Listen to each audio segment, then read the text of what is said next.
오늘 말씀은 사도행전 9장 19절에서 30절까지 말씀입니다. 우리는 주일 낮 예배 시간을 통하여서 사도행전 말씀을 살펴보고 있습니다. 사도행전 9장에서는 사울이 다메섹 도상에서 예수님을 만나고 회심하는 사건이 기록되어 있습니다. 사울같이 교회를 핍박하고 성도를 잡아 감옥에 가두기까지 하는 사람을 향해서 하나님은 하나님의 비전을 갖고 계셨습니다. 그래서 더는 사울이 자기의 눈에 보이는 것만 보고 살아가지 않도록, 자기 눈에 보고 싶은 것만 보며 살아가지 않도록 사울의 눈을 멀게 하십니다. 그리고 그가 걸어왔던 길이 잘못됐음을 깨닫게 하시고요. 그로 하여금 기도하게 만드십니다. 그리고 이제 사울은 자기가 잡아 죽이려고 했던 원수라고 생각하고 유대교를 방해하는 이단이라 생각하고 민족을 회방하고 자기의 앞길에 걸림돌이 된다고 생각했던 사람 중에 하나였을 아나니아에게 기도를 받고 그와 형제가 됩니다. 그렇게 함으로 그는 다시 눈을 뜨게 되고요. 이제 하나님의 비전을 보면서 새로운 삶을 살아가게 됩니다.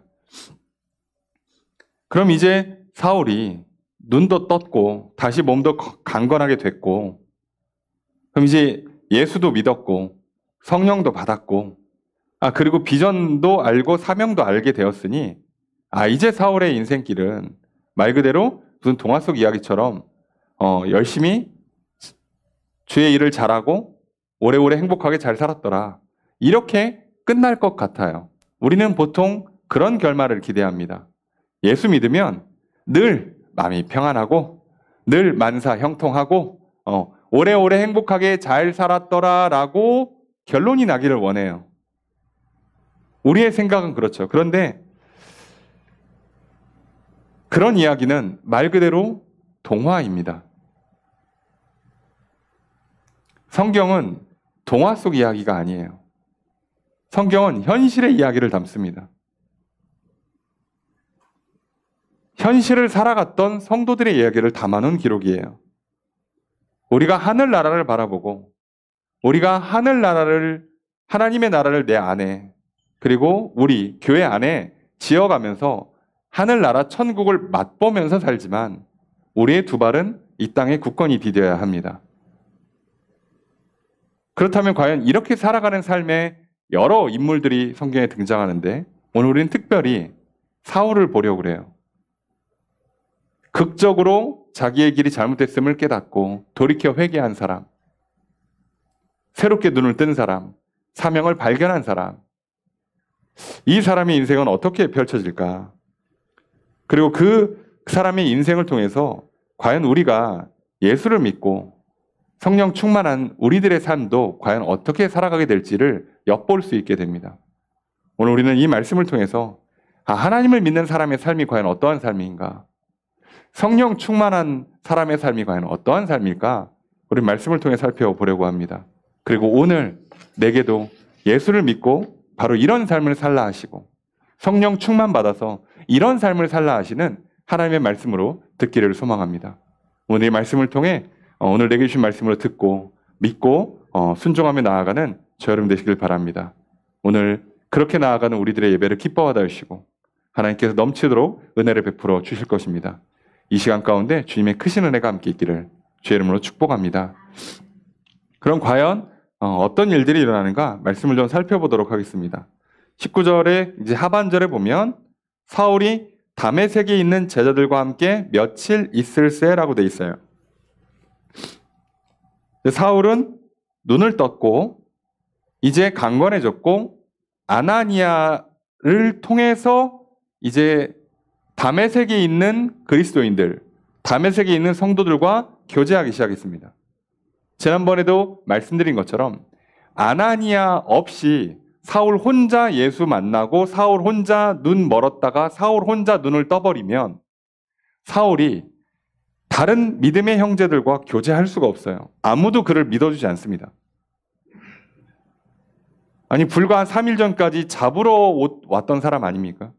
근데 갑자기 와가지고 이제 난 당신의 형제입니다. 나도 예수 믿습니다. 그러면 마치 이중첩자로 생각을 하지 누가 그걸 순수히 받아줍니까? 그런데 그 아나니아를 통해서 하나님께서 눈을 뜨게 하셨고 아나니아를 통해서 사울을 향한 하나님의 비전을 아나니아를 통해서 전달해 주셨기 때문에 그걸 아나니아도 알아요.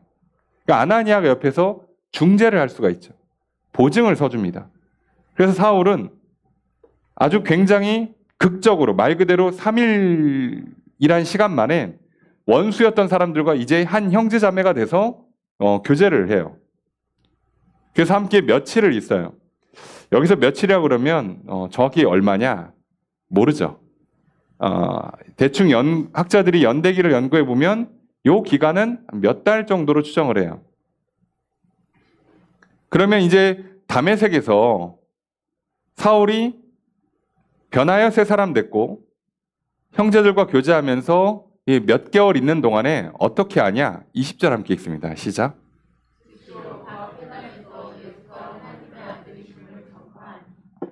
즉시로 뭐 지체할 게 없잖아요. 그럼 이제 회당에 갑니다.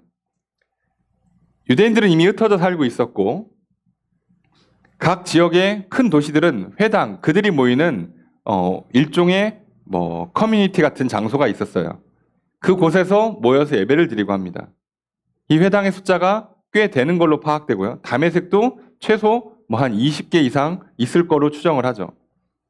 그러니까 그 회당을 돌면서 거기서 사울은 예수가 하나님의 아들이심을 전파해요. 자, 이게 간단한 문장처럼 보이지만 우리는 그렇게 믿으니까 당연한 얘기지라고 하지만 이 당시에 이 얘기를 하면 죽는 거예요.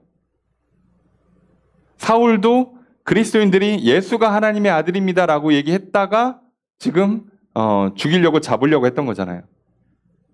예수님도 내가 하나님 아들이라고 했다가 돌아가신 거잖아요. 이 얘기가 그냥 할 수 있는 얘기가 아니었던 거예요. 그런데 회당에 가서 선포를 합니다. 지체하지 않아요. 분위기를 보고 상황을 좀 보고 눈치를 채고 말해도 되나 안 되나 하지 않습니다. 여러분 성령 충만한 사람들 하나님께서 우리와 함께 하신다면 내가 하나님께서 주시는 말씀이 있고 경험이 있고 그리고 사명이 있다면 지체할 필요가 있을까요? 그러면 반대로 내가 그걸 지체하고 있다면 그럼 그건 무슨 문제일까요? 이게 성격 문제일까요? 상황이 너무 좋지 않아서 그런 걸까요? 장애물이 너무 거세서 분위기가 너무 안 좋아서가 아니라 내가 믿음 충만하지 못하고 성령 충만하지 못한 겁니다. 그럼 우리는 사울을 통해서 한 가지 중요한 걸 깨달을 수 있죠. 예수 믿고 거듭나서 성령 충만한 사람은 하나님이 말씀하신 거 바로바로 전하는구나. 하나님이 사명을 주면 바로바로 순종하는구나. 믿음이라는 건 즉시로 순종하는 걸 말하는구나. 우리는 이걸 깨닫게 됩니다. 그래서 예수는 하나님의 아들이다라고 얘기하고요. 이 뒤에 22절에 보면 그 다음에는 예수는 그리스도라고 증언을 해요. 이 두 말이 사실은 합치면 베드로가 예수님한테 했던 고백과 똑같아요. 주는 그리스도시요 살아계신 하나님의 아들이십니다. 그 고백을 들은 예수님이 뭐라고요? 시몬아, 이걸 알게 한 것이 네가 아니라 하나님의 은혜구나. 이제 너는 이름을 베드로라고 바꿔라. 그리고 그 반석 위에 내가 교회를 세우마. 이 고백 위에 교회를 세우겠대요. 예수가 그리스도시고 하나님의 아들이심을 믿는 사람들이 모일 때 교회가 되는 거예요. 다른 걸로는 안 돼요. 자, 이 중요한 고백을 하는 거죠. 그런데 이 고백은 사실상 유대인들에게는 정말 듣기 싫은 고백이에요. 본인들이 원했던 메시아가 아니었기 때문에. 본인들이 원했던 구원자가 아니었기 때문에.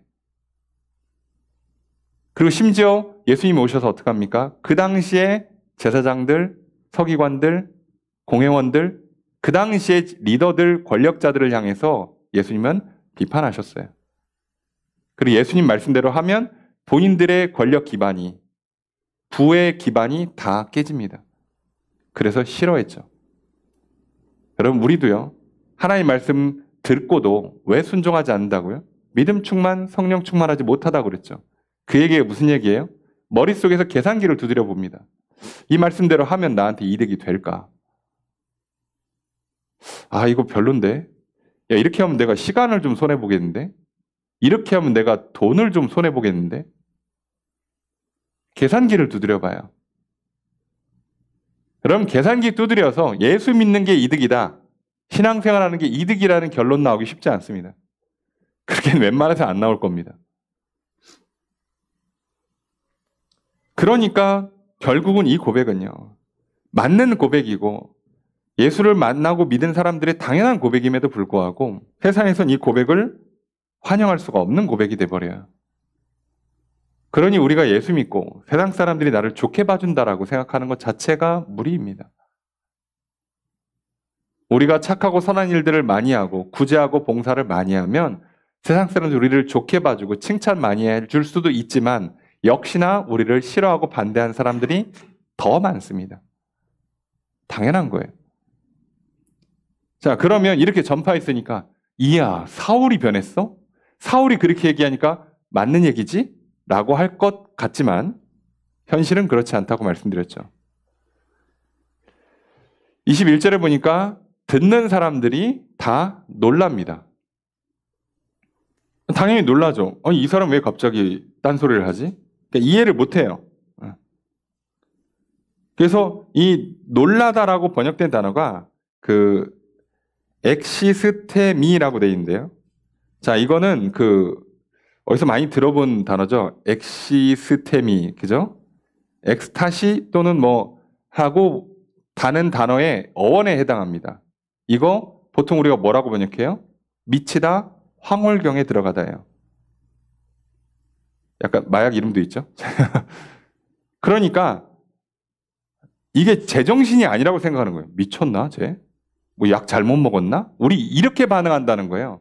믿고 야, 사울이 왜 저러는 거지? 저 사람이 저렇게 말할 사람이 아닌데 저 똑똑한 사람이 뭔가 있었나?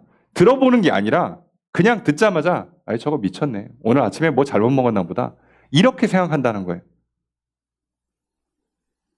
아니 3일 전까지만 해도 잡으러 와놓고 이제 와서는 그 예수를 믿는데 자기가 하나님 아들이 맞대. 그거 아니라고 하던 사람이, 그리고 그걸 아니어서 불과 얼마 전에 스데반을 죽일 때에는 앞장섰던 사람이에요. 미쳤나? 당연히 이해가 안 되죠. 그래서 사람들이 미쳤다 그러고 제대로 이해를 못할 때 사울이 어떻게 합니까? 22절 함께 읽습니다. 시작.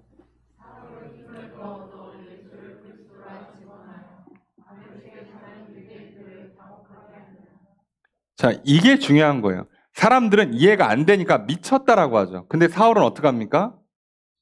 아, 내가 아무리 얘기해도 못 알아듣네. 어떡하지? 말을 좀 바꿔야 되나? 밥이라도 한번 사야 되나? 이렇게 하는 게 아니에요. 뭐라고요? 힘을 더 얻습니다. 그럼 힘을 더 얻어요. 힘을 공급받았다는 얘기죠. 수동태입니다. 이 힘은 누가 줬겠어요? 성령님이 주셨겠죠. 성령님이 힘을 넣어줬어요. 그래서 그 힘을 받아서 힘을 내서 어떻게 한다고요? 증언합니다. 예수를 그리스도라고. 힘을 내서 증언을 한다고요. 자, 이게 왜 이렇게 중요하냐면 사도행전에서 제일 중요한 것은 증인이 되는 거예요. 증인이 되는 것. 그리고 증인이 되게 하기 위해서 성령 충만을 받는 겁니다. 예수님께서 말씀하신 대로 예수를 믿고 기다리는 사람들, 기도하면서 성경 읽으면서 기다리는 사람들에게, 그 믿음으로 기다렸던 사람들에게 하나님은 성령을 부으실 것이요. 그 성령을 받은 사람들이 땅 끝까지 가서 증인이 되는 이야기예요. 그게 우리의 삶이어야 됩니다.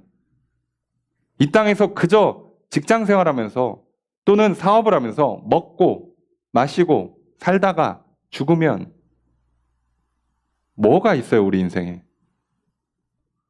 아무것도 없습니다. 조금 더 잘 먹으면 좋을 것 같지만 조금 더 잘 먹으면 더 좋은 걸 먹고 싶어질 뿐입니다. 만족이 있을 것 같습니까? 그래서 인간은요, 필연적으로요, 자기의 근원이 뭐고 자기의 미래가 뭔지를 찾고 싶어요. 내가 누구며 앞으로 어디를 가야 되는가를 알고 싶어요. 이 문제를 답을 못 찾은 사람들은 결국 인생에 공허가 찾아옵니다. 내가 왜 살지? 내가 지금 이거 왜 하고 있지? 이건 돈을 많이 벌고 조금 벌고의 문제가 아니에요. 모든 사람들이 이 문제 앞에서 허무함을 느껴요. 이러다 죽으면 뭐지? 싶은 거죠. 하나님께서 우리에게 있어서 가장 좋은 선물을 주시는 게 성령을 부어주는 거라고 말씀했잖아요. 왜 그럴까요? 사명을 발견하게 하고요. 증인이 되게 하시고요. 그리고 그걸 감당할 수 있는 힘과 용기를 주십니다. 이거 없이 사는 건 우리 인생을 정말 반토막 이상 망가뜨리는 거예요, 그냥. 사실 이거 없이 의미 있는 인생을 살기가 쉽지 않습니다. 마찬가지죠. 그 다음에 우리가 해야 되는 것 중에 하나가 뭐예요? 그 다음에 하나님 사랑, 이웃 사랑이죠. 사랑의 교제를 누리지 못하며 살면요, 우리 인생은 아무리 좋은 거 먹고 마시고 입어도 결국 허무한 인생이 됩니다. 근데 우리 인생의 문제가 뭐예요? 결국은 우리는요, 배우자도, 부모도, 자녀도, 형제도 제대로 사랑의 교제를 나누지 못하고 살아요. 친구는 말할 것도 없죠. 동료? 아니, 남이죠, 사실. 우리는 그러고 살아요. 얼마나 인생이 허무합니까, 그러니까. 그때는 좋지. 예? 같이 있을 때는 좋아 보이죠. 근데 진짜 사랑의 교제를 누리지 못하면요, 그때뿐인 거예요. 아니, 뭐 결혼해서 부부가 같이 살면 좋죠. 부모, 자녀, 형제, 자매들이 함께 살면 좋죠. 근데 사랑이 없으면 그 가정에서요, 분명히 함께 식사도 하고 이야기도 했는데 방에 들어가 보세요. 뭔가 허전하다니까요. 그 문제를 해결을 못한다고, 사람은. 그래서 사람들이 어리석게 뭐합니까? 그 공허가 찾아오지 못하도록 더 집안에서 더 많은 이야기, 더 많은 먹거리, 더 많은 놀거리를 만들어요. 쉼 없이 뭐를 채우고 싶어 하는 거예요. 안 채워질 겁니다. 그러니까 내가 누군지 아는 나의 정체성, 나의 본질을 깨닫고 나의 사명을 알고 사는 사람, 그리고 나와 하나님과의 사랑의 교제, 그리고 믿음의 형제자매들, 뭐 교회 안에서, 가정 안에서 사랑의 교제를 누리며 사는 것으로 우린 이미 인생을 성공한 사람이 되는 겁니다. 천국을 맛보는 인생을 비로소 살 수 있게 돼요. 자, 이거를 사울에게 지금 사울이 이 삶을 시작하고 있어요. 그러니까 사울의 삶에 그러면 눈앞에 천국이 펼쳐지는 게 아니래요. 놀랍게도 우리가 지금 착각하는 건 눈앞에는 변함이 없어요. 유대인들은 자기들의 그 관념을 꺾지를 않아요. 변함이 없는데 사울이 그거를 이기는 사람이 되는 거예요. 자, 사울을 향해서 지금 미쳤다, 쟤 뭐 약 잘못 먹었다, 난리가 나고 있어요. 그런데 이 장면 여기서 많이 본 것 같지 않습니까? 맨 처음 사도행전 시작할 때 마가의 다락방에서 성령 받고 사람들이 나와서 방언으로 하나님의 큰 일을 증언했어요. 그랬더니 사람들이 뭐라고요? 술 취했다고 그랬죠. 아침부터 저것들 술 마셨다라고 했죠. 그때 누가 나서요? 베드로가 나섰잖아요, 그때. 그 중에서 제일 학력이 안 좋으신 분이잖아요. 생각을 해보면. 어디 지금 수많은 외국어가 난무하는데 거기서 지금 함부로 나대 외국어 준비가 돼 있냐고, 언변이 준비되어 있는 사람이 아니잖아요. 그런데 성령님께서 어떻게 하신다고요? 힘과 지혜를 주십니다. 그래서 거기서 증언을 하는 거예요. 그거 아니라고. 우리가 왜 아침부터 술 마셨겠냐고. 이건 술 취한 게 아니라 성령 받은 거라고. 근데 우리가 성령을 어떻게 받았냐 하면 니들이 아니라고 부정했던 그 예수가 사실은 하나님의 아들 그리스도 메시아가 맞았고, 그가 하늘로 올라가시면서 성령을 준다고 약속하셨고, 우리는 그 약속 믿고 기다렸더니 성령을 받았고, 성령 받았더니 갑자기 방언을 할 수 있게 됐다. 자, 거 봐라. 예수가 그리스도가 맞지. 이렇게 얘기합니다. 방언에 대한 증언이 끝이 아니라요, 여기서도 예수가 하나님의 아들이요 그리스도라고 잘못 증언하면 잡혀갑니다. 그리고 아니나 다를까 베드로 잡혀갔죠. 심지어 2번이나 잡혀갔죠. 근데 거기서 베드로가 근심 걱정합니까? 아, 괜히 예수를 믿어가지고 야, 여기서 그냥 내 인생 끝나나? 아니요. 그 다음날 법정에 서서 어떡합니까? 담대히 증언해요. 담대히 증언을 해서 공회원들이 놀라죠. 이게 무슨 일이지? 쟤 왜 이렇게 갑자기 말을 잘해? 말이 틀린 게 하나도 없는데? 놀라죠. 왜요? 하나님께서 성령을 통해서 힘과 용기와 지혜와 능력, 은사를 부어주시니까요. 문제가 안 생긴다고. 그럼 뭔가 일을 하려고 하는데 겁이 나십니까? 두려우십니까? 문제가 진짜 어려워서일까요? 내가 진짜 많이 부족해서일까요? 훈련이 부족해서? 경험이 부족해서? 난이도가 너무 높아서? 아니요. 하나님의 말씀하셨는데 내가 주저한다? 두렵다? 여러분, 우리는 무조건 믿음의 문제, 성령 충만의 문제라고 보시면 돼요. 게으르다? 아니요. 그건 게으름으로 보는 게 아니에요. 그러니 사울은 지금 이 상황에서 힘을 얻어서 증언을 합니다. 아니야. 나 미친 거 아니야. 나 약 잘못 먹은 거 아니야. 나 지금 뭐에 막 미쳐가지고 황홀경에 빠져서 헛소리 하는 게 아니고 지금 내가 진짜 만났어 라고 증언을 해요. 그러니까 이제 22절 보면 다메섹에 사는 유대인들이 당혹합니다. 당혹을 해요. 자, 이러니 이 사람들이 이제 그 당혹에 빠진 거죠. 당황합니다. 뭐지? 왜 이 사람 왜 그러는 거지? 이해를 못 하는 거예요. 아, 사울이 그랬구나. 사울이 얘기하니까 맞는 얘기겠지? 하는 게 아니고요. 그냥 이해를 못 해요. 무슨 소리야? 왜 저래 쟤? 자, 이렇게 충돌이 났습니다. 자, 그러면 여기에서 그러면 사울이 어떻게 할까요? 어떻게든 막 붙잡고 씨름하고 막 설득하냐? 아니요. 23절 함께 있습니다. 시작.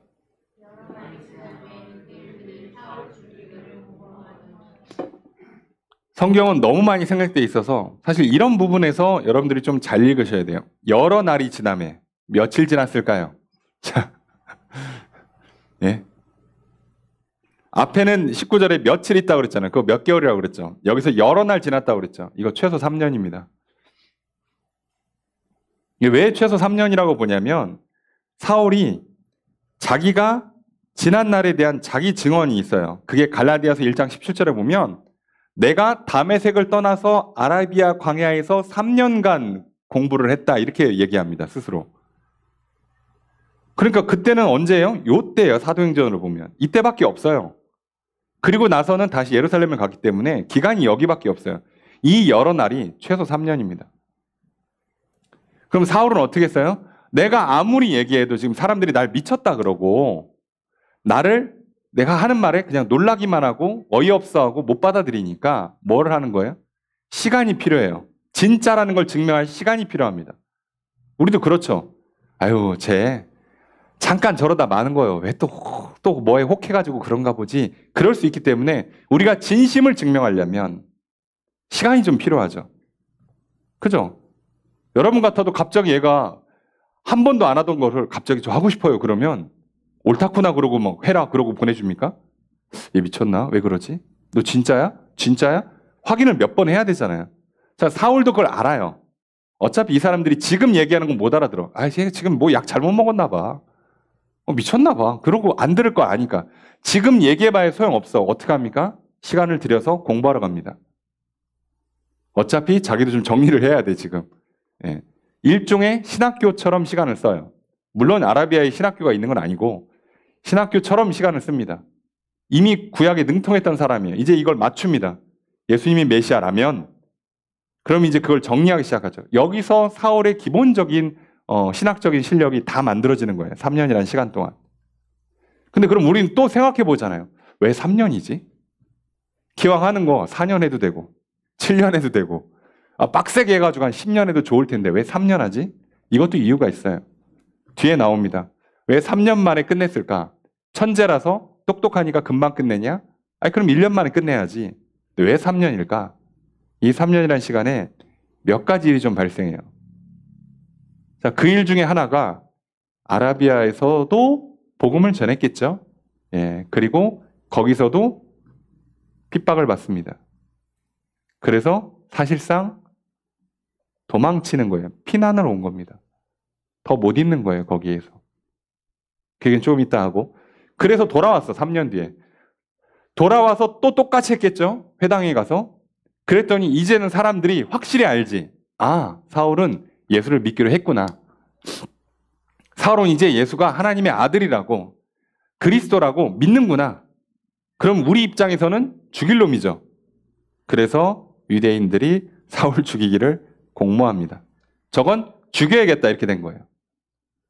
이 사람들은 이미, 유대인들은 전력이 있죠. 스데반도 죽였으니까, 예수님도 죽였으니까. 어이, 사울 확실하네? 죽여. 결론이 났습니다. 그리고 죽이려고 공모를 하고 계획을 세우니까 이제 어떻게 해요? 사울도 그걸 알았어요. 아, 이 사람들 언젠가 몰래 잡아서 죽이려고 하는구나. 그래서 24절 함께 읽습니다. 시작.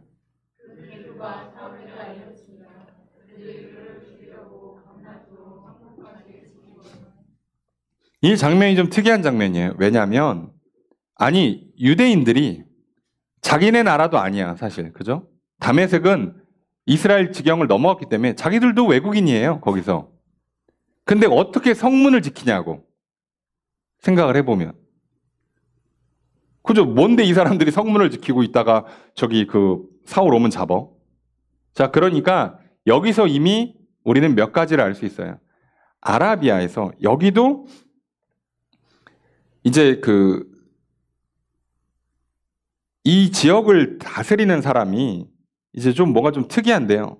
이게 왜 그러냐면 고린도 후서 11장에 보면 이 관련된 이야기를 사울이 또 합니다. 자기 얘기를 할 때. 그때 아레다 왕의 방백들이 자기를 잡으려고 성문을 지켰다 이렇게 얘기를 해요. 그러면 아레다 왕은 누구냐? 아라비아 쪽 왕이에요. 아니 그럼 아라비아 쪽 자기가 그 3년간 신학교 보냈던 거기에 왕이 사울 잡으려고 다메섹에서 성문을 지켜요.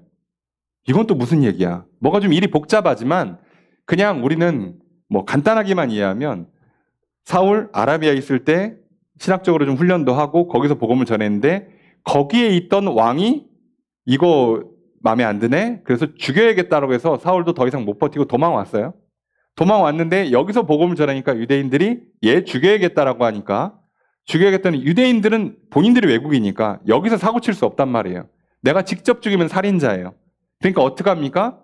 소식을 들었지. 사울 아라비아에서 사고 치고 온 거.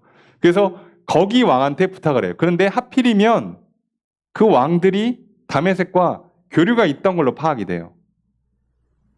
그래서 여기에 성문 그 감시를 이쪽 사람들이 맡을 수 있게끔 된 거예요. 결과적으로는. 그러니까 사울은 지금 아라비아에서도 다메섹에서도 다 거절당하고 방해받고 살해 위협을 받고 있는 거예요. 그럼 자기는 뭐밖에 한 게 없다고? 예수 믿고 성령 받고 복음을 증언한 것밖에 없어요. 그것도 자기가 하고 싶어서 한 거야? 어떻게 보면 사명으로 주셨잖아. 근데 그거 열심히 했더니 이제 가는 곳마다 나를 죽이려고 그래요. 그래서 어떡합니까? 여기서 제자들은 아마도 사울을 통해서 예수를 믿게 된 사람들일 가능성이 높아요. 그의 제자라고 했기 때문에. 그 사람들이 이러다가 진짜 사울 죽으니까 성벽에서 있는 집에서 광주를 달아 내립니다. 이런 장면 많이 나오죠. 우리 알고 있는 것처럼 여리고성에서도 이렇게 하잖아요. 왜 그러냐면 그 당시 성벽에 붙여서 집이 있고 2층 약간 조금 더 밖으로 빼면 도로를 내릴 수 있어요. 옛날엔 그렇게 해서 물건을 주고받기도 했기 때문에 그래서 그걸 이용해서 내립니다. 밤에. 그래서 어떻게 해요? 거기를 다메섹을 떠납니다. 그럼 이제 어디로 가요? 어디가? 예루살렘 가야지. 예루살렘 갑니다. 자, 26절 함께 읽습니다. 시작.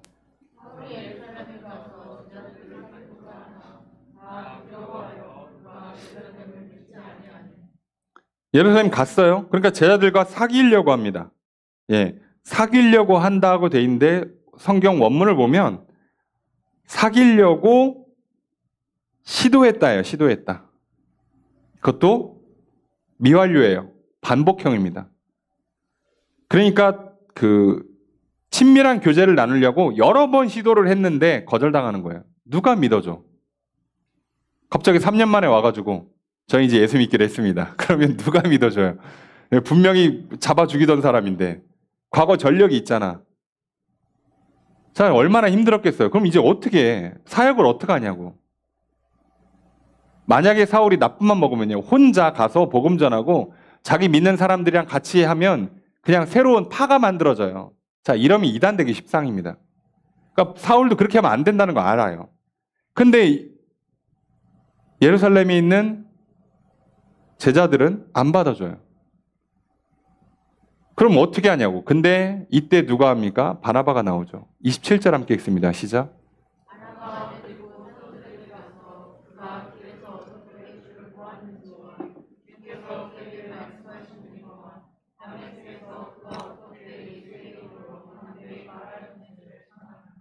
자, 바나바가 사도들, 12사도들에게 가서 사울이 예수 만났다고, 그리고 복음을 전하다가 이렇게 지금 살해 위협 때문에 결국은 오도 가도 못해서 여기까지 온 거다.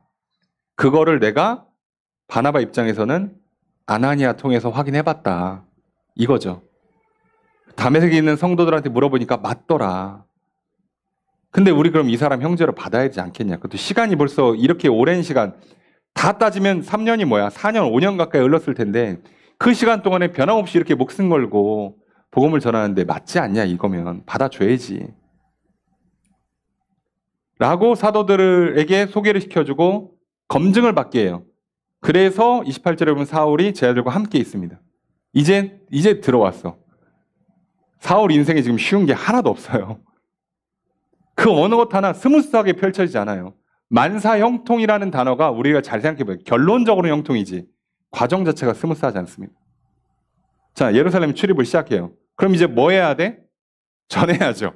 근데 사울은 전도 대상자가 누구라고요? 사명으로 받은 전도 대상자가 이방인들이에요. 그러니까 누구한테 합니까? 정통 유대인들이 아니라 헬라파 유대인들한테 하겠죠.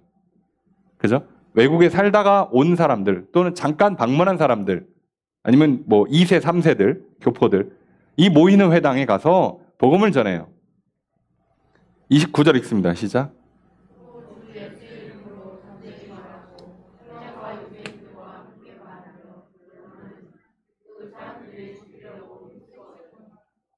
자, 주 예수의 이름으로 어떻게 한다고요? 담대히 말한다고요. 자, 앞서 어땠다고요? 힘을 냈죠. 지금 담대했죠. 용기를 냈죠. 힘과 용기를 얻어서 계속합니다. 이 정도면 사람이 이제 슬슬 꺾여서 뭐만 하면 싫어해, 뭐만 하면 미워해, 뭐만 하면 죽이려고 그래. 사람들도 나 안 받아줘. 난 늘 혼자였어요. 외로워요. 지쳤어요. 이러기 쉬운데 사람이요 버텨내요 이거를. 어떻게 버티냐고. 지금까지 예수 믿고 잘 풀린 게 하나도 없어요. 생각을 해보면. 최소 3, 4년 일한 시간 동안에 뭐 하나 제대로 풀려본 게 없어. 근데도요, 사울은 계속 성령이 주시는 힘과 용기를 받아서 이 일을 계속합니다. 근데 예루살렘에서 유대인, 헬라파 그리스 유대인들한테 복음을 전했더니 이 사람들도 죽이려고 해요. 세상에 가는 데마다 이런 게 어딨어. 너무한 거 아닙니까? 아니 사울이 아무리 그 업보가 좀 있다고 해도 그렇지 잘 살아보겠다고 하잖아 지금. 예? 잘 살고 있잖아요. 근데 왜 이렇게 안 되냐고. 뭐만 하면 아라비아 가도 죽이려고 그러고 다메섹 가도 죽이려고 그러고 예루살렘 와도 죽이려고 그래요. 그래서 형제들이 가이사라를 데리고 갑니다. 여기 로마 군대가 주둔하는 곳이니까 사울 로마 시민권자니까 안전하겠지라고 데려가지만 아닌 것 같다고 판단이 돼서 어디까지 보내냐? 다소 고향으로 보내요. 최소한 고향 사람들은 죽이진 않겠지. 그래서 고향으로 보내요. 근데 여러분들이 관심 있으시면 성경책 뒤편에 혹시 지도 같은 거 있잖아요. 바울의 전도여행 같은 거 보시면 다소가 어디 있나 한번 보세요. 예루살렘 있고 이스라엘이 있고 지중해 연안에 디귿자로 있다고 그랬죠. 예루살렘 있으면 여기 끝이 가이사라예요. 여기서 이렇게 디귿자로 돼 있는데 디귿자 끝이 그리스입니다. 이렇게 올라가는 요 지점에 안디옥이 있어요. 그리고 여기가 다소예요. 엄청 멉니다. 엄청. 지금 어디까지 간 거예요 지금 사울은. 고향으로 가는 게 단순히 고향에 돌아간 게 아니라 엄청 멀리 간 거예요. 근데 아까도 말씀드렸잖아요. 처음에는 사도들과 함께 사역하지 않으면 자기 분파만 만들어지기 때문에 자칫하면 사역에 방해가 돼요. 그래서 사울같이 그렇게 많이 배운 사람, 게다가 정치가 뭔지를 아는 사람은요, 이런 일을 함부로 하지 않아요. 그 사울은 진짜 다소에 가서 어떻게 합니까? 이러지도 저러지도 못해요. 그리고 사울이 다소에 가서 최소 몇 년 있는 걸로 파악이 돼요? 10년 있는 걸로 봅니다. 길게 보면 12년 있어요. 놀라운 건요, 다소에서요, 그 오랜 시간 있는 동안에요, 교회 하나를 못 세웁니다, 사울이. 아무도 그 얘기 안 듣겠죠. 아니, 그 위대한 사도가요, 자기 고향 가서는 교회 하나를 못 세운다고. 아무도 안 받아들여요. 아니, 말도 못 꺼내겠지, 사실. 그리고 거기서 함부로 사역도 못 해. 왜요? 괜히 분파 잘못 만들었다가 이단 되니까. 그럼 이제 사울은 여기서 뭐 해야 돼요? 기다려야 돼요. 몇 년을? 10년을. 근데 성경을 종합해 보면 한 가지 추측할 수 있는 게 있어요. 사울은 결혼했을 가능성이 99.9%예요. 정통 유대인에다가 사내들인 공회원이 되고 싶어하는 사람이라면 분명 20대 전에 결혼했을 겁니다. 그런데 사울이 나중에 안디옥 교회에 가서 이제 전도여행을 할 때는 혼자예요. 그리고 나중에 서신에 보면 내가 베드로처럼 아내를 데리고 다닐 줄 몰랐겠냐? 라고 얘기를 해요. 그게 무슨 얘기죠? 자기도 아내가 있었단 얘기예요. 근데 또 과부들한테 뭐라요? 나처럼 혼자 있는 게 좋다라고 얘기를 해요.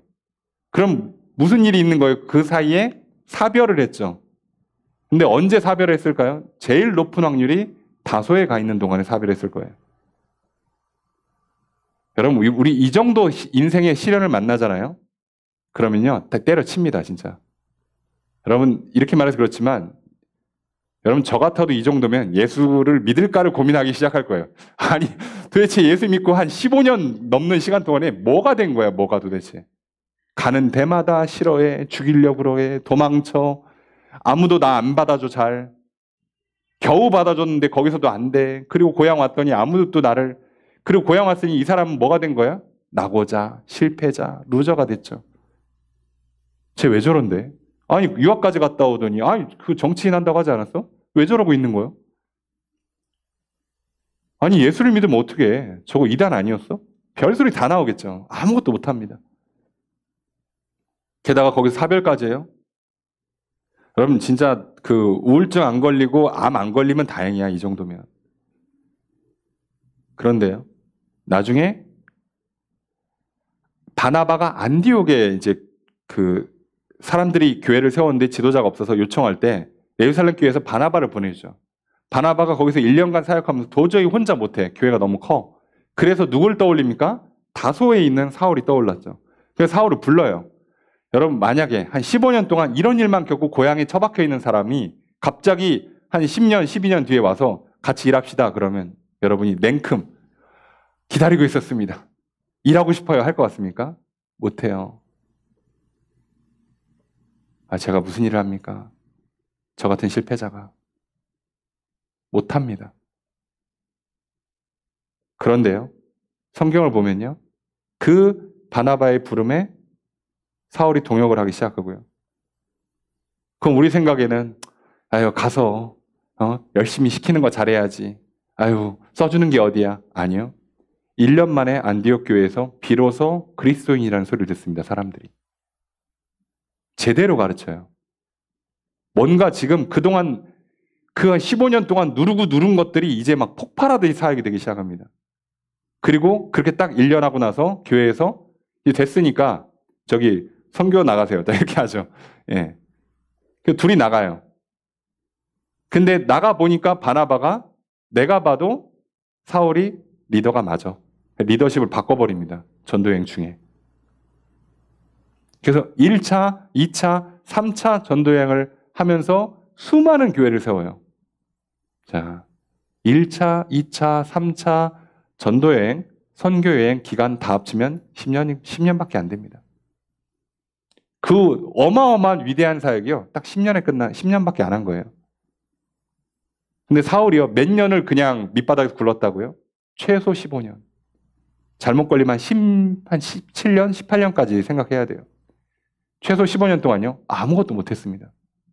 하는 족족 실패했어요. 근데 놀라운 건 뭐라고요? 사람이 꺾이지 않았습니다.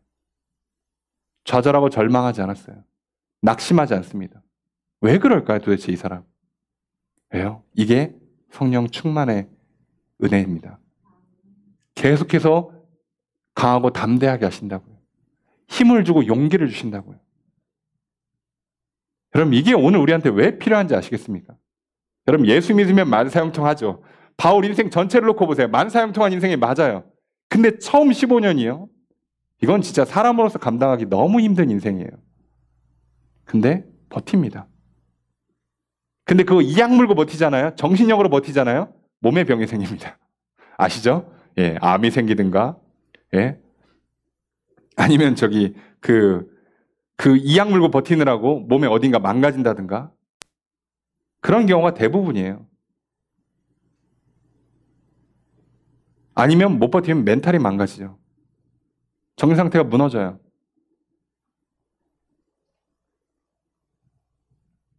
여러분, 오늘 우리가 이 장면을 통해서 꼭 기억했으면 좋겠는 게 있어요. 왜 하나님께서 우리에게 성령을 부어주실까? 왜 밑도 끝도 없이 우리에게 증인이 되는 삶을 살라고 하실까? 그 삶을 살아가는 사람들, 예수 믿고 죄사함 받고 거듭나고 성령 받아서 증인의 삶을 살아가는, 하나님을 만난 경험들이 있고 그 경험들을 증언할 수 있는, 놀라운 능력과 기적들이 나타나고 그것을 증거할 수 있는 사람의 삶을 살 때에만 우리는 그 어떤 상황과 환경에도 낙심하지 않고 절망하지 않을 수 있어요. 늘 강하고 담대할 수 있습니다. 여러분, 올 한 해를 한번 돌아보십시오. 이제 한 주 남았어요. 올 한 해를 뒤돌아보니까 뭐만 하면 장애물 만나고 일어서면 또 넘어지고 일이 안 되고, 아예 겨우 제자리 걸음한 것 같아 보이지만 제자리 걸음하는 동안 남들은 갔으니 나는 뒤처졌고, 공부하고 훈련을 하고 준비를 하고 힘쓰고 애썼는데 결과가 안 나옵니다. 그래서 혹시 지치십니까? 낙심하십니까? 사단이 이 틈을 노리고 들어와서 우리에게 절망이라는 걸 심어 놓을 때 우리 얼마나 괴롭습니까? 그런데 잊지 마십시오. 그 문제를 이길 수 있도록 하나님 우리에게 성령을 보내주십니다. 성령을 보내주셔서 계속해서 힘과 용기를 우리에게 주십니다. 나를 창조하셨습니다. 믿으십시오. 나를 택하셨습니다. 나를 향한 계획을 갖고 계시고 나를 향한 비전을 그리고 계십니다. 이걸 믿으십시오. 그리고 하나님은 나를 통해서 하나님의 크고 놀라운 일을 이루어내실 것입니다. 그러니까 결코 나를 포기하지 않으십니다. 나를 버리지도 않으십니다. 예수 그리스도를 믿는 자와는 언약의 관계가 돼요. 피의 계약을 맺었다고 절대 먼저 포기하지 않으십니다. 그러니 흔들리지 마십시오. 그러니 그럴 때마다 계속해서 시련이 찾아옵니까? 실패가 반복됩니까? 그때마다 더욱 성령의 충만을 구하십시오. 계속해서 새 힘을 얻으시고 용기를 얻으셔서 힘을 내시고 담대히 살아가십시오. 남들이 볼 때는 아무것도 없어 보이고 세상 기준으로는 패배자처럼 보이지만 그럼에도 당당할 수 있는, 그럼에도 얼마든지 기회만 주면 다시 일어나서 마음껏 뛸 수 있는 그런 사울과 같은 삶을 살아내시길 주님을 축복합니다. 사울이 그게 자기의 정신력으로 됐을까요? 아닙니다. 사람 이거 감당 못합니다. 근데 성령님은 그걸 하게 하십니다. 여러분, 오늘 이 말씀을 준비하면서 저도 제 자신을 좀 돌아봐요. 올 한 해를 뒤돌아보고 지난 저의 목회 여정들을 뒤돌아봅니다. 내년이 되면요, 저희 교회 개척한 지 10년 됩니다. 그죠? 안수받은 지 이제 내년 되면 11년 되고요. 시간이 진짜 빨리빨리 갑니다. 근데요, 10년 동안에요, 뒤돌아보니까 별로 그 성취가, 열매가 별로 없어요. 그러니까 제가 봐도, 아니, 분명히 뭘 하면 안 돼, 계속. 청소년 사역을 하면 자꾸 이 사람들이 정치질 하면서 이용을 하고 자꾸 빼요. 그 나가서 뜻 있는 사람들끼리 사역을 하니까 코로나가 와요. 이거 어떻게 하라고? 모이질 말래. 사람들이 모여서 뭐 좀 해보려고 그러면 떠나. 뭐 하려고 그러면 뭐가 또 안 돼. 그 교회에서 이렇게 재정이 좀 모여서 이제 이 모인 재정으로 이것 좀 해봐야지 그러면 뭐가 부서져요. 뭐가 고장이 나. 그 메꾸기 바빠요. 그러니까 뭘 해보질 못해요. 내 입장에서는 앞으로 나아가질 못하고 계속 쳇바퀴 도는 것 같은 거예요. 그리고 봤더니 대부분의 목회자들이 이런 상황 앞에서 살고 있어요. 저뿐만 아니라 수많은 목회자들이. 큰 교회, 작은 교회 할 것 없고 게다가 작은 규모의 교회들은 더 심합니다, 이게. 그래서 많은 목회자들이요. 지쳐 있어요. 낙심한 경우가 많아요. 패배의식에 쌓여 있습니다. 아유, 이제 나이가 한 60 다 돼가니까 이제 뭐 이러다 은퇴해야지. 아유, 나도 젊을 때는 한참 열심히 했는데 이제는 힘들어. 여러분, 사울이요. 선교여행 나갈 때 나이가 몇 살일 걸로 추정합니까? 사울이 생년월일이 예수님이랑 거의 비슷하다고 봐요. 그러니까 다메섹 갈 때 30대 후반이에요. 그럼 예루살렘 왔을 때 40 들어갔다 치고, 고향 가서 10년 있었다 치고, 안디옥 교회 몇 살쯤 간 거예요? 50대 들어가서 간 거예요. 그 옛날 50대는요, 어마어마하게 늙은 겁니다. 왜요? 70은 못 살아요, 그 시대에. 힘들어요. 보통 60이면 갑니다. 근데 하나님은요, 사울을 언제 쓰기 시작한다고요? 50에 쓰기 시작한다고. 그런데 누구보다도 젊어요. 누구보다도 열정적이에요. 어떻게 이게 가능하지? 그렇게 꺾이고 꺾일 만한 상황이 그렇게 10년 넘게 반복되는데 왜 안 꺾이죠? 근데 오늘 제가 지난날 뒤돌아보면서 가만 보면, 야, 남들이 또 지방 주중에 교육자 회의를 하면서 많은 목사님들이 뭐 얼굴 좋아 보인다는 좋은 이렇게 피드백들을 주세요. 그래서 내가 참 잘 먹고 잘 지내는구나 이렇게 생각을 하다가도 그게 얼굴 좋아 보인다가 뭐 살쪄서 뭐 얼굴에 기름이 흐른다는 뜻이 아니잖아요. 이게 진짜 몸과 마음이 평안해야만 나오는 거고, 목회자들끼리는 서로 다 알아요. 그죠? 같은 세계에 살고 있는 사람들이 모를까요? 딱 보면 알지. 웃는 게 아니고 알잖아요. 그죠? 그 한두 마디에 담겨 있는 그 깊은 그 뼈 있는 말들을 우리는 알아듣잖아요. 같은 업종에 있으면. 그런데 저들이 느낄 수 있을 만큼 제가 평안한 거예요. 분명히 사역은 10년 동안 제자리 걸음이에요. 사실상 된 게 없어. 내놓을 만한, 명함을 내세울 만한 게 하나도 없어요. 근데 왜 괜찮지? 왜 평안하지? 왜 기가 죽지 않지? 강한 정신력. 일까요? 어림도 없습니다. 저는 게다가 몸도 약하기 때문에 그걸 버텨낼 육체도 없어요. 그런데 뒤돌아보니 이게 하나님의 은혜구나. 하나님이 날 이렇게 도와주시는 거구나. 그래서 내가 살아생전에 사역하는 동안에 내 평생 한 3년만 바짝 쓰이다가 가는 한이 있더라도 문제가 없겠구나. 근데 만약 나를 사울처럼 나도 딱 50에 시작하면 저는 은퇴까지 20년을 쓸 수 있어요. 뭐가 문제일까? 이게 왜 문제일까? 오늘 하나님께서 제게 성령을 부어주시면서 베푸신 은혜가 이거였어요. 많은 사랑을 보내주는 것, 많은 재정을 채워주는 것, 일이 잘 풀리게 하는 것, 물론 그것도 은혜일 수 있습니다. 하지만 그것보다 우리에게 진짜 중요한 은혜는 예수를 믿는 믿음이 흔들리지 않는 것이요. 성령으로 충만한 겁니다. 그래야 우리가 힘을 잃지 않고 용기를 잃지 않을 수 있어요. 오늘 그래서 참 지난날을 뒤돌아보면서 허무에 빠지거나 낙심하지 않고 늘 평안하고 기쁘고 즐겁게 그냥 하루하루를 마음껏 사역할 수 있고요. 시키면 예하고 할 수 있고요. 지방에서 여러 가지 일들을 저한테 맡기면요. 그냥 다 예해요. 하면 되지 뭐. 남들은 막 싫어가지고 어떻게든 안 하려고 그러고 제가 그걸 어떻게 합니까 그러고 뭘 어떻게 그냥 하는 거지. 그래서 어찌 보면 참 힘있게 용기 있게 주의 일을 계속할 수 있게 되었습니다. 그리고 그렇게 두려워하지 않습니다. 다가오는 2025년에 경기가 더 나빠지든 정치적으로 혼란이 더 커지든 나라가 어떻게 되든 그게 무슨 상관일까요? 그게 나한테 무슨 영향을 줄까요? 영향을 주지 않습니다. 그저 성령으로 충만하다면 내게 힘을 주시고 용기를 주시고 능력과 은사를 부어주시고 그리고 사명만 주신다면 우리는 뭐든 할 수 있습니다. 그 사람 안에 누리는 그 평안이, 그 사람 안에 세워진 하나님의 나라가, 또 그 사람을 통해 세워질 교회들, 우리 안에 세워지는 그 하나님의 나라가 진짜 천국 아니겠습니까? 오늘 하나님 우리 그걸 세워가실 겁니다. 이제 사울의 이야기로 끝나는 게 아니라 이제 나의 차례입니다. 여러분, 어떤 실패와 장애물, 낙심 이런 것 앞에서 무너지지 마십시오. 절망하지 마십시오. 눈을 감고 기도를 하십시오. 성령을 부어주시기를 간구하십시오.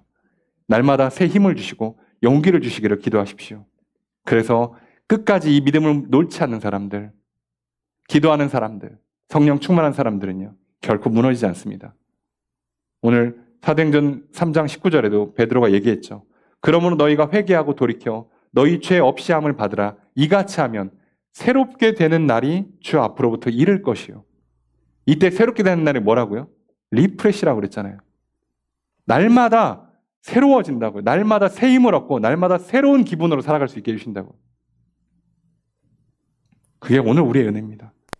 여러분, 올해 남은 시간 일주일 남았다고 됐어. 아유 그냥 조용히 보내고 2025년부터 다시 해야지 하지 마시고 올해 못한 거 열흘 가까이 남았으니까 다시 운동을 시작하시든 공부를 시작하시든 기도를 시작하든 다시 하시라고. 며칠이라도 좋으니까요. 왜 무너집니까? 왜 낙심합니까? 하십시오. 그리고 2025년에는 더 새 힘을 받아서 용기를 가지고 또 살아가십시오. 마음껏 주의 사명을 감당하십시오.